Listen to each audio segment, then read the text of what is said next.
जाति उन्मूलन के लिए लड़ने वाले योद्धा डॉ भीमराव अंबेडकर का जन्म 14 अप्रैल 1891 को महू छावनी में एक निम्न जाति के महार परिवार में हुआ था, जहां उनके पिता सेना में कार्यरत थे। डॉ बी.आर. अंबेडकर का जन्म एक ऐसी जाति में हुआ था जिसे निम्नतम जाति में माना जाता था, लेकिन इसी आदमी ने देश के लिए संविधान बनाया। उनका जीवन संघर्षों में से एक था, क्योंकि जाति व्यवस्था से निपटने के उनके कट्टरपंथी प्रस्तावों को उच्च जातियों से खुली शत्रुता का सामना करना पड़ा। महान डॉक्टर ने न केवल अपनी पढ़ाई जारी रखने के लिए सभी संस्थागत और सामाजिक बाधाओं के खिलाफ लड़ाई लड़ी, बल्कि 1917 में कोलंबिया विश्वविद्यालय से अर्थशास्त्र में शानदार ढंग से डॉक्टरेट की उपाधि प्राप्त की। जिस लड़के को घोर जातिगत अपमान का सामना करना पड़ा, वह स्वतंत्र भारत में पहला कानून मंत्री बना और उसने देश को आकार दिया। देश का संविधान ब्राह्मणवादी पितृसत्ता के खिलाफ डॉ अंबेडकर का संघर्ष, हिंदू कोड बिल के लिए उनके कट्टरपंथी प्रस्ताव और संपत्ति संबंधों के कट्टरपंथी पुनर्गठन के लिए उनके सुझाव हमें यथास्थिति को चुनौती देने के प्रति सचेत करते हैं। डॉ अंबेडकर, जो शायद भारत के सबसे कट्टरपंथी विचारक थे, ने ब्रिटिश उपनिवेशवाद के खिलाफ संघर्ष में दलितों को उनकी स्थिति के बारे में राजनीतिक रूप से जागरूक करके सामाजिक और राजनीतिक परिदृश्य को बदल दिया। अंबेडकर ने दलितों के लिए एक प्रसिद्ध बात कही थी, जिसका आज भी बहुत महत्व है। शिक्षित हो, आंदोलन करो और संगठित हो। स्पष्ट रूप से उन्होंने शिक्षा पर बहुत जोर दिया, विशेष रूप से जहां पारंपरिक रूप से इसे नकारा जाता था। वास्तव में उन्होंने एक बार कहा था कि शिक्षा वंचितों के लिए मंदिर में प्रवेश से अधिक महत्वपूर्ण है।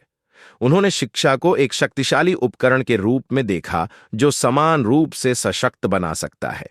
प्रत्येक नागरिक को एक समतावादी समाज का निर्माण करना होगा और साथ ही भेदभावपूर्ण सामाजिक प्रथाओं की सदियों पुरानी प्रतिबंधात्मक बेड़ियों को तोड़ने में मदद करनी होगी।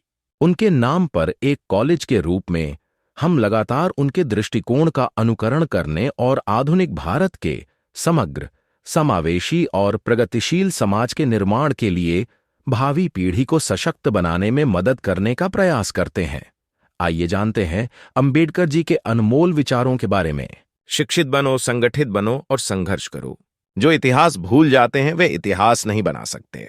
अगर मुझे लगता है कि संविधान का दुरुपयोग हो रहा है, तो मैं सबसे पहले इसे जलाऊंगा। मुझे वह धर्म पसंद है जो स्वतंत्रता, समानता और बंधुत्व सिखाता है।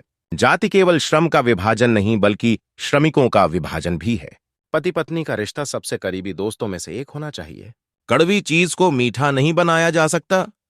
किसी भी चीज का स्वाद बदला जा सकता है, लेकिन विष को अमृत में नहीं बदला जा सकता। एक महान व्यक्ति एक प्रतिष्ठित व्यक्ति से इस मायने में भिन्न होता है कि वह समाज का सेवक बनने के लिए तैयार रहता है। संविधान केवल वकीलों का दस्तावेज नहीं है, यह जीवन का वाहन है और इसकी भावना हमेशा युग की भावना है। यदि आप एक सम्मानित जीवन जीने में विश्वास करते हैं, तो आप स्वयं की सहायता में विश्वास करते हैं, जो सबसे अच्छा सहायक है। इस दुनिया में आत्मसम्मान के साथ जीना सीखें। इस दुनिया में कुछ करने के लिए आपको हमेशा कुछ महत्वाकांक्षा को संजोना चाहिए। वे अकेले ही उठते हैं जो प्रयास करते हैं।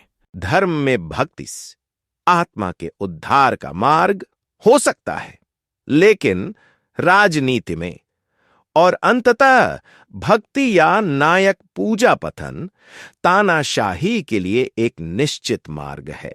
प्रत्येक मनुष्य के पास जीवन का एक दर्शन होना चाहिए, क्योंकि प्रत्येक के पास अपने आचरण को मापने के लिए एक मानक होना चाहिए। और दर्शन और कुछ नहीं, बल्कि एक मानक है जिसके द्वारा मापना है। कोई संविधान कितना ही अच्छा क्यों ना हो, यदि उसे लागू करने वाले अच्छे नहीं होंगे, तो वह बुरा सिद्ध होगा। इतिहास बताता है कि जहां नैतिकता और अर्थशास्त्र के बीच टकराव होता है, वहां जीत हमेशा अर्थशास्त्र की होती है।